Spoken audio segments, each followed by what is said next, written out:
Assalamualaikum warahmatullahi wabarakatuh. Perkenalkan, nama saya Anissa Alaksat, saya dari jurusan Ilmu Komunikasi Universitas Dharma Andalas. Di sini saya akan membahas tentang materi logo.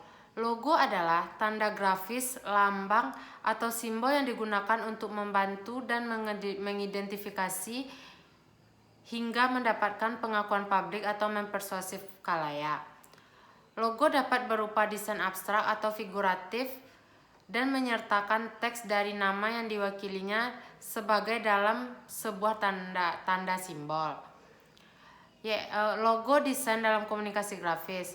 Logo merupakan simbol grafis atau visual yang berkaitan dengan produk, perusahaan, atau ide.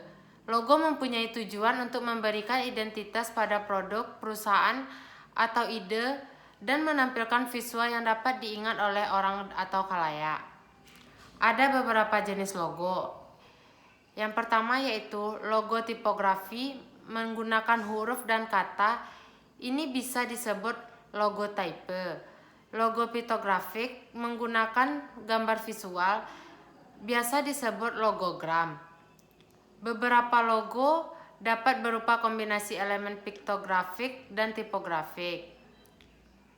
Selanjutnya yaitu prinsip desain logo untuk identitas korporasi. Corporate identity adalah refleksi atau gambar bagaimana perusahaan atau organisasi berpikir tentang dirinya sendiri dan bagaimana dilihat dari luar. Corporate identity juga hampir selalu merupakan kesan pertama publik terhadap perusahaan atau organisasi, suatu persuasif visual yang menyampaikan suatu pesan kepada publik. Dalam buku komunikasi Corporate Change menjelaskan pada dasarnya organisasi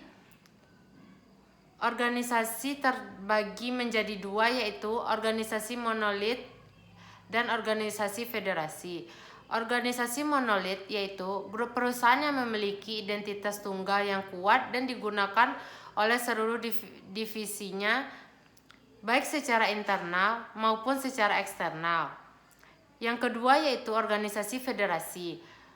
Grup perusahaan yang lebih seperti serangkaian kelompok usaha dari berbagai bisnis dan setiapnya memiliki identitas tersendiri. Setiap kegiatan bisnisnya beroperasi secara otonom dalam sebuah kerangka kerja yang disetujui. Selanjutnya yaitu elemen identitas korporat pada logo. Corporate identity scheme, suatu perusahaan atau organisasi didasarkan pada 4 hal berikut. Yang pertama yaitu nama perusahaan atau organisasi. Yang kedua tipe logo, cara yang khusus dalam mempresentasikan nama perusahaan atau organisasi, budget atau simbol. Yang ketiga yaitu topografi atau tipe huruf yang digunakan, cara penulisan nama perusahaan atau organisasi. Yang keempat yaitu warna korporat, warna yang digunakan pada nama perusahaan atau organisasi. Selain 4 hal dalam corporate identity scheme di atas, corporate identity juga disosialisasikan trait corporate atau karakter dagang dan slogan. Yang pertama yaitu trait karakter, terdapat pada produk yang dikeluarkan perusahaan tersebut dan biasanya digunakan untuk tujuan periklanan. Yang kedua yaitu slogan, biasanya dituliskan di bawah nama perusahaan atau organisasi dan logonya sehingga terlihat sebagai kesatuan identitas. Yang ketiga yaitu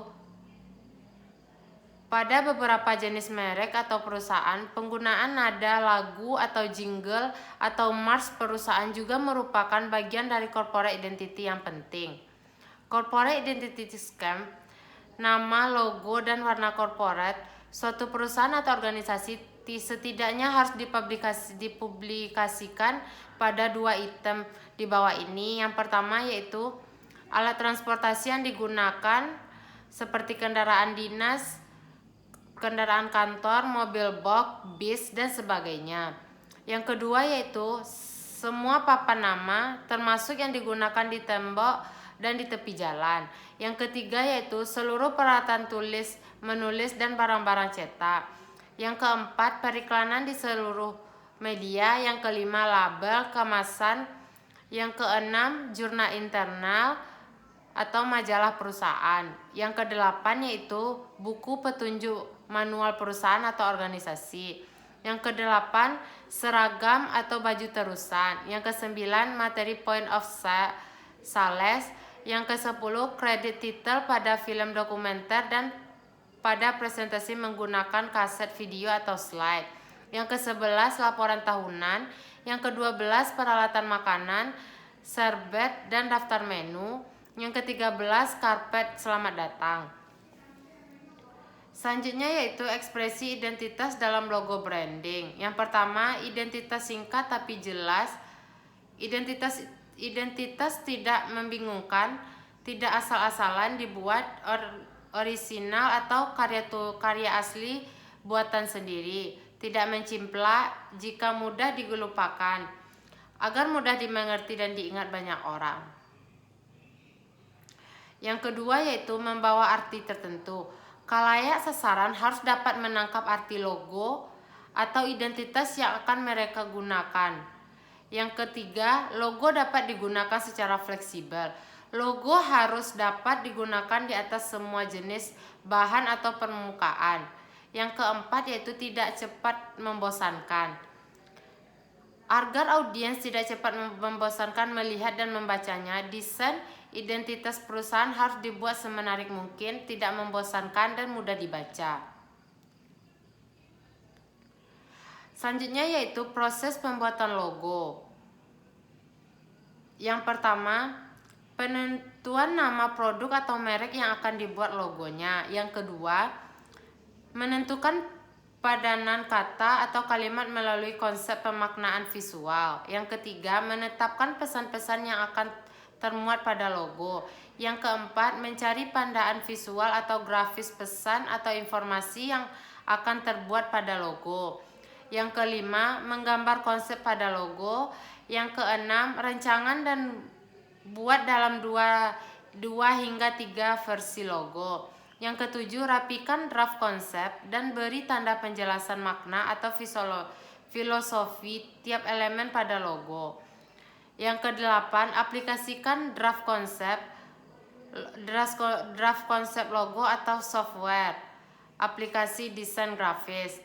Yang kesembilan, masukkan elemen-elemen tipografi dan color pada logo desain. Yang kesepuluh, buat logo dalam minimal 2 versi. Yang ke-11, lakukan analisis dan survei kepada khalayak tentang logo tanpa harus menjelaskan makna. Yang ke-12, lakukan perbaikan atau revisi yang diperlukan pada logo yang dipilih.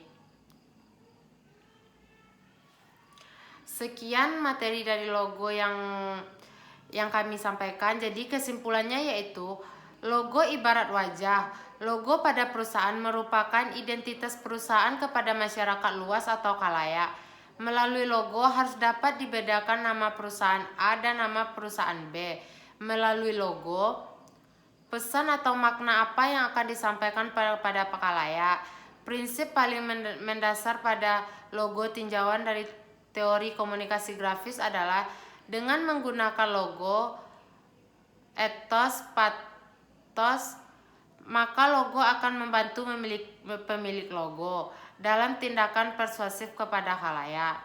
Melalui bahasa, perusahaan akan dapat mengubah sudut pandang orang lain. Melalui logo akan dapat memotivasi orang lain untuk mengambil tindakan. Logo adalah argumen berdasarkan fakta atau bukti atau apapun alasan. Menggunakan logo berarti mengajak dan membuat khalayak percaya dengan pesan yang disampaikan. Sekian materi dari logo dari kami. Apabila banyak salah kata mohon dimaafkan. Assalamualaikum warahmatullahi wabarakatuh.